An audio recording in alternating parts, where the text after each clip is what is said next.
I'm really pleased to interview today Professor Neuman, who is going to speak about the Portugal review and the session of the committee, the Human Rights Committee on Portugal. So, hello, Mr. Neuman.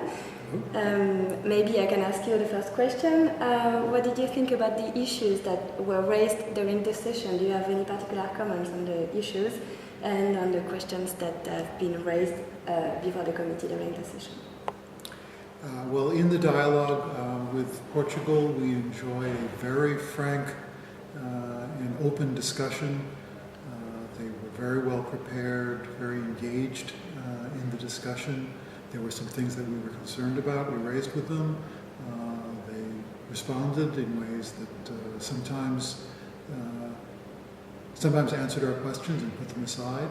In other ways, we learned more about what the problems were and what needed to be done. We identified some particular areas that were especially urgent, but it was a very useful discussion.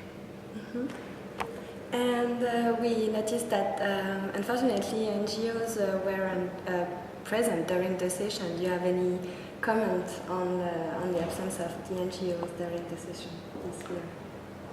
We regret the absence of the NGOs, and the delegation also regretted the absence of the NGOs. We would have benefited greatly from their input. We would have benefited greatly from their comments on the replies that we received from Portugal to the list of issues. We understand that Portugal is undergoing very serious economic problems right now, and we realize this may be the reason why they weren't able to join us.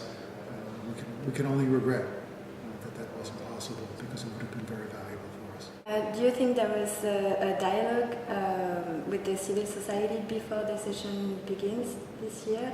I mean, do you have a dialogue with other actors before the session this year?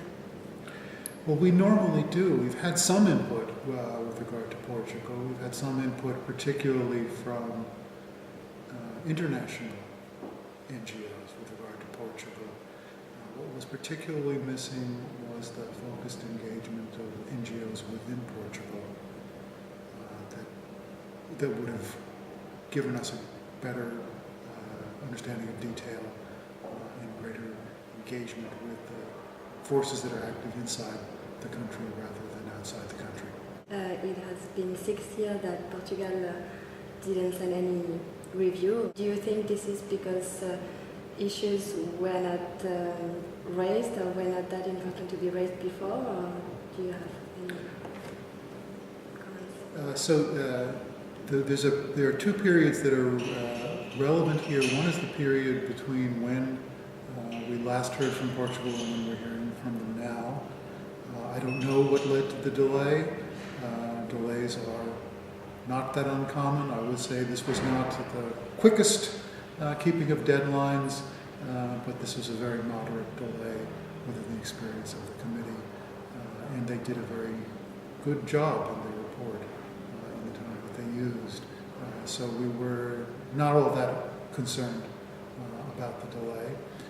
We have also given them 6 years before they will come back again. Mm-hmm. And I think that's a reflection of the fact we do need to continue the dialogue. We need to see improvements. We'll see within a year a follow-up report on some of the recommendations that we made. But on the other hand, we saw a will to change the problems that we perceived, and we saw the absence of some of the problems that initially we thought might exist. So under those circumstances, we are content to wait 6 years before they come back.